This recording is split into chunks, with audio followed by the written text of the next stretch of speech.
ഇന്ന് 6 സോണുകളായി തിരിച്ചാണ് ഇന്നും തിരച്ചിൽ പ്രധാനമായും നടക്കുന്നത്. സംബന്ധിച്ചുള്ള കൂടുതൽ വിവരങ്ങൾ, കാലാവസ്ഥയൊക്കെ ഈ തിരച്ചിലിന് ഇപ്പോൾ അനുകൂലമാണോ? തീർച്ചയായും കാലാവസ്ഥ ഇപ്പോൾ അനുകൂലമാണ്. നേരത്തെ ഒരു മഴയുണ്ടായിരുന്നു, പക്ഷേ മഴയെല്ലാം തന്നെ മാറി നിൽക്കുന്നുണ്ട്. അതുകൊണ്ട് തന്നെ തിരച്ചിൽ ഊർജിതമായി നടത്താൻ പറ്റുന്ന ഒരു സാഹചര്യം ഇപ്പോൾ ഉണ്ടായിട്ടുണ്ട്. എന്തായാലും ഇവിടേക്ക് ഈ ഒരു അതായത് ദുരന്ത മേഖലയിലേക്ക് എത്തും മുൻപ് lieutenant colonel Mohanlal mount Tabor സ്കൂളിൽ സന്ദർശനം നടത്തിയിരുന്നു.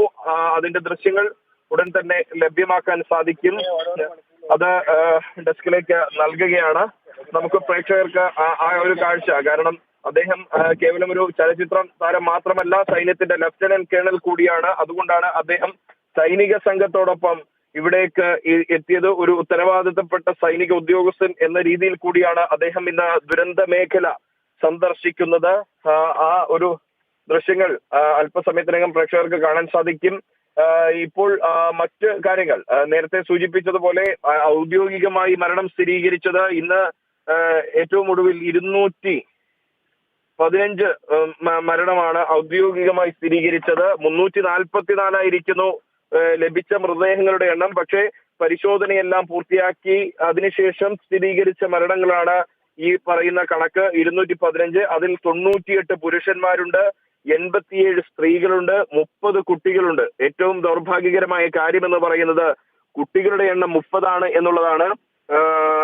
ബന്ധുക്കൾ തിരിച്ചറിഞ്ഞ മൃതദേഹങ്ങളുടെ എണ്ണം 148. കണ്ടെത്തിയ ശരീരഭാഗങ്ങളുടെ എണ്ണം 143.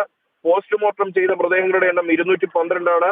പോസ്റ്റ്മോർട്ടം ചെയ്ത ശരീരഭാഗങ്ങളുടെ എണ്ണം 140. ജില്ലാ ഭരണകൂടത്തിന് കൈമാറിയ മൃതദേഹങ്ങളുടെ എണ്ണം 62.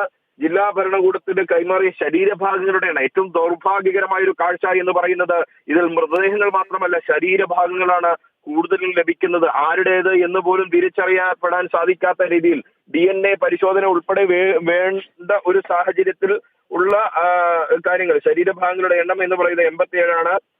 നിലവിൽ ഞാൻ നേരത്തെ സൂചിപ്പിച്ചതുപോലെ നിലമ്പൂർ ജില്ലാ ആശുപത്രിയിൽ ഉണ്ടായിരുന്നു. അവിടെ നിന്നും ഏറ്റുവാങ്ങിയ ശേഷം ബന്ധുക്കൾക്ക് കൈമാറിയ മൃതദേഹങ്ങൾ 29. ബന്ധുക്കൾക്ക് കൈമാറിയ മൃതദേഹങ്ങളുടെ ആകെ എണ്ണം 119. ദുരന്ത പ്രദേശത്ത് നിന്നും ഇപ്പോൾ ആശുപത്രികളിൽ എത്തിച്ചിരിക്കുന്ന 504 പേരെ എത്തിച്ചിട്ടുണ്ട്. വയനാട്, കോഴിക്കോട്, മലപ്പുറം ജില്ലകളിലെ വിവിധ ആശുപത്രികളിലാണ് ഇവർ ചികിത്സയിൽ കഴിയുന്നത്. 82 പേരാണ്.